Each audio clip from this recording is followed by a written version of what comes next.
Welcome to Women Awakening. I'm Cynthia James, and this network is about changing lives one woman at a time. We're changing lives one woman at a time. In fact, we're changing the planet one woman at a time.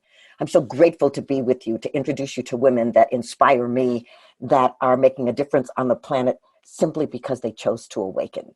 So my guest today is someone that I love. I'll tell you the story of how we met in a minute, but her name is Stephanie Raffelock, and she's the author of a delightful little book of aging.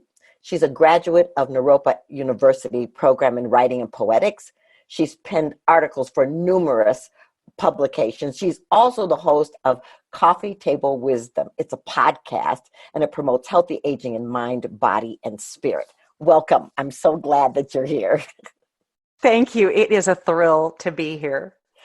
So many years ago, I get a call from this woman who says, in my office, somebody had this book, and it was your book, and I want to meet you, and I want to talk about you coming and doing something for women. That has seeded a relationship and a friendship over the years that has been powerful and enlivening for me and supportive of my health and well-being. And so I wanted you to meet her because she's really an inspiration. She has reinvented herself many times, which is the process of awakening. So Stephanie, I want you to talk to us about what you do in the world and why you do it. Well, what I do in the world is a reinvention. For a long time, I ran my husband's clinical practice, and I don't regret a moment of that. We had a great partnership in marriage, and the fact that we worked together day by day really grew up our marriage quickly. When we retired, he continued to do consulting work in the nutraceutical industry, so he kind of had his path mapped out. But things were wide open for me. I no longer needed to work. That was a great blessing. So I pursued what I have wanted to pursue for a long time, and that is writing.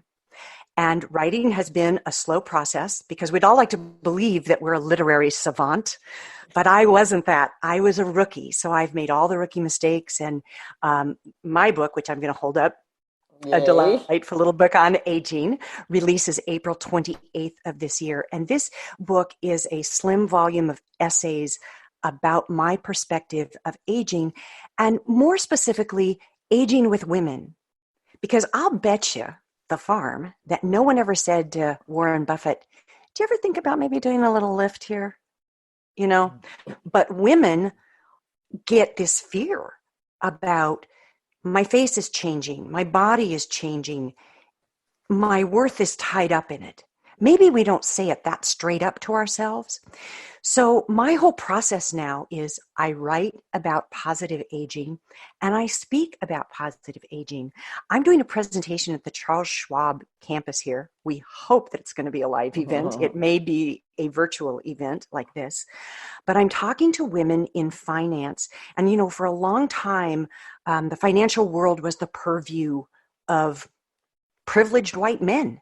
Now, companies like Charles Schwab are recruiting women to be financial advisors. They're recruiting people of color.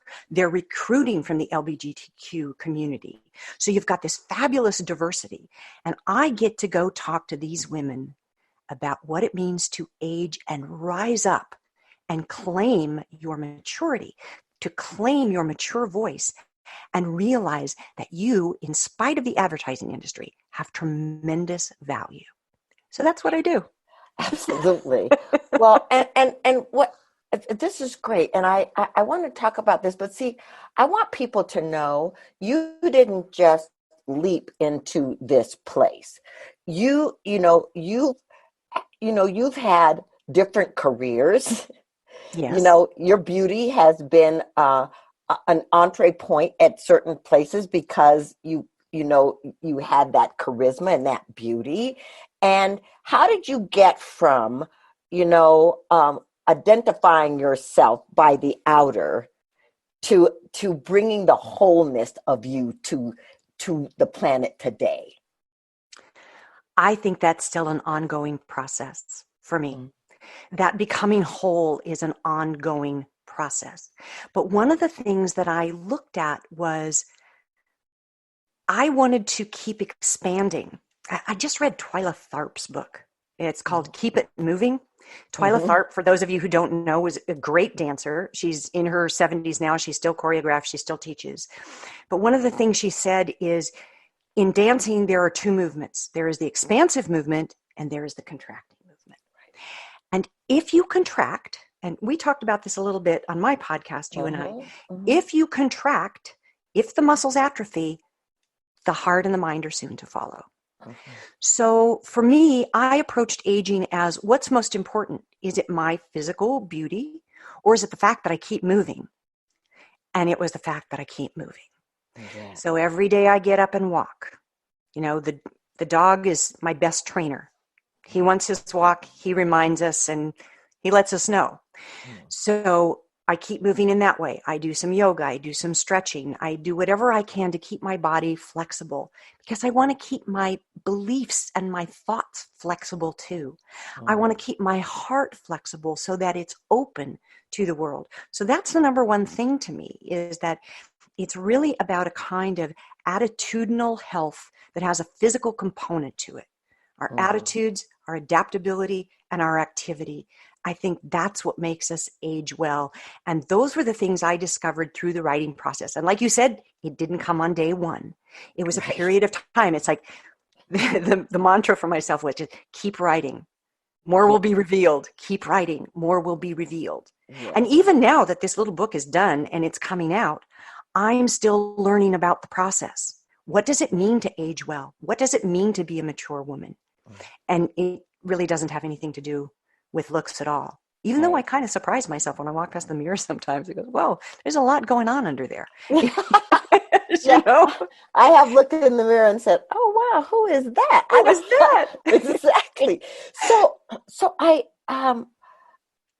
love the expansion and the contraction. You know, it's like when we talked earlier, it was like the three aspects of healthy aging are your eyesight, your memory, and movement. And so, but you know, expansion is physical, but it's mental and it's emotional and it's spiritual. You know, so what do you think it is that women are struggling the most with today?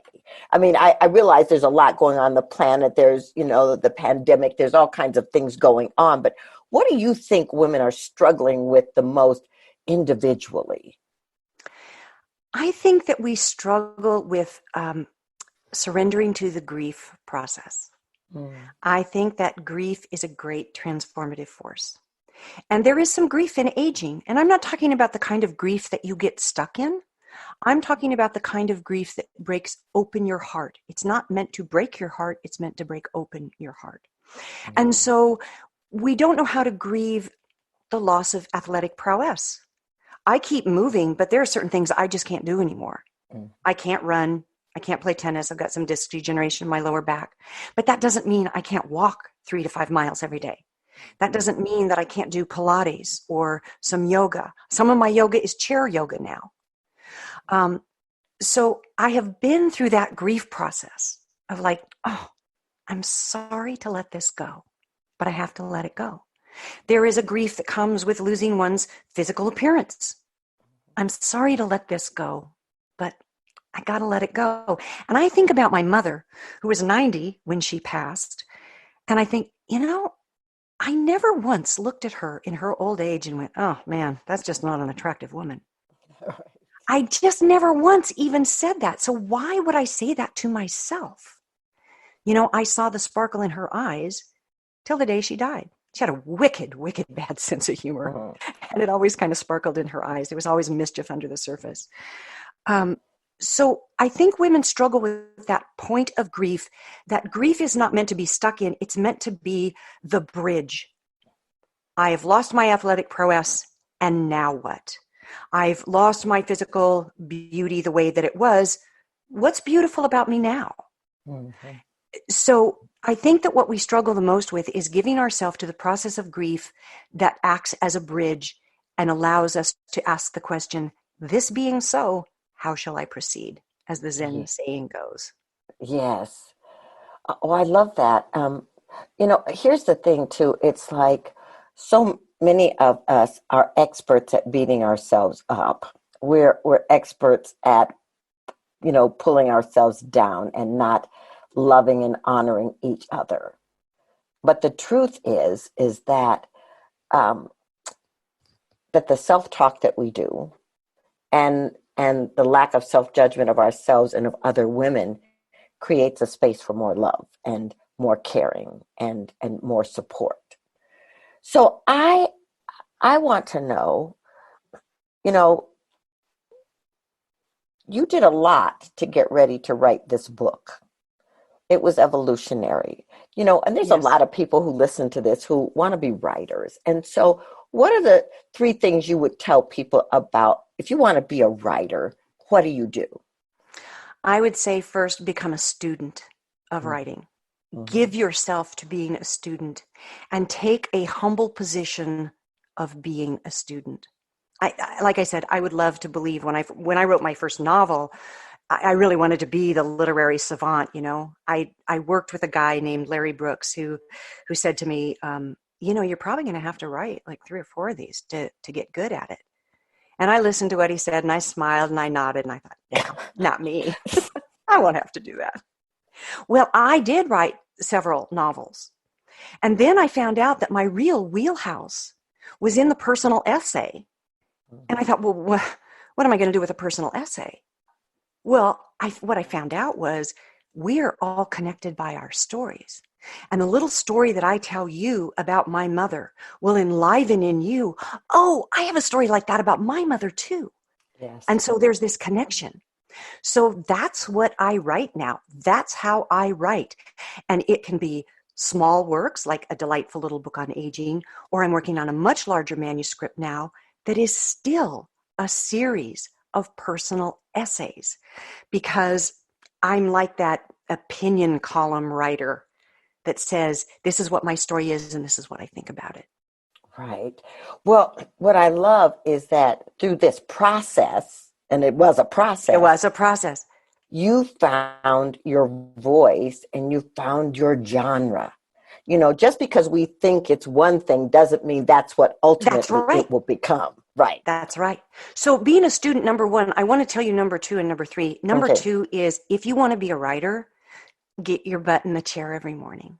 Mm-hmm. And even if your goal is really simple, start out slow. Okay, I'm going to do 300 words today. I'm going to do 500 words today. I'm going to do 1,000 words today. Whatever it is, but stick with it because that's what builds the writing muscle. You can't get really good unless you practice. So you become a student, you get your butt in the chair, and the third thing is read. The quality of your work will be reflective of the quality of your reading. So find authors that you want to write like them and read them. Read Cynthia Beautiful. James. Thank you. So before I ask you the final question, how do people find you? What's your website? How do they get in touch with you? My website is stephanieraffelock.com. I'm also on Facebook. Do you have show notes page? No, I don't have a show notes page. Okay, well, I think I may have to post up under you someday that Stephanie Right. Raffelock is how it's spelled. It's Stephanie is the classical spelling of Stephanie, put a period, and Raffelock is RAFFELOCK.com. So that's how people find me. Beautiful. And we will put that also, we'll post that when we post the podcast. Wonderful. So, your book comes out at the end of April. Yes. And so, everybody, you want to get this book because she's a great storyteller, and it's called A Delightful Little Book on Aging. Yes. So, what do you want women to walk away with? What do you want women to know as we end this podcast today? What I want women to know is that aging is a remarkable and noble passage, that it will enliven the courage within you. I want women to know that now is the time to stand in the light of their truth and to speak their truth that becoming a mature woman in this world is a beautiful process, and we are all gifts to this world. So work it. Thank you so much. I'm so grateful you were here. Thanks for being with us. Thank you, Cynthia. And ladies, thank you for being here. Thank you for taking time out to meet extraordinary women who are doing things to not only change their lives, but to bring a different frequency to the planet. You know, we're adding new content to this podcast page all the time. So come back again and again and meet somebody new that just inspires your heart. These women are amazing, and they're awakening to their magnificence and their power, and they are not an exception. You have the same energy, the same power within you. Thanks so much, and we'll see you next time. Much love.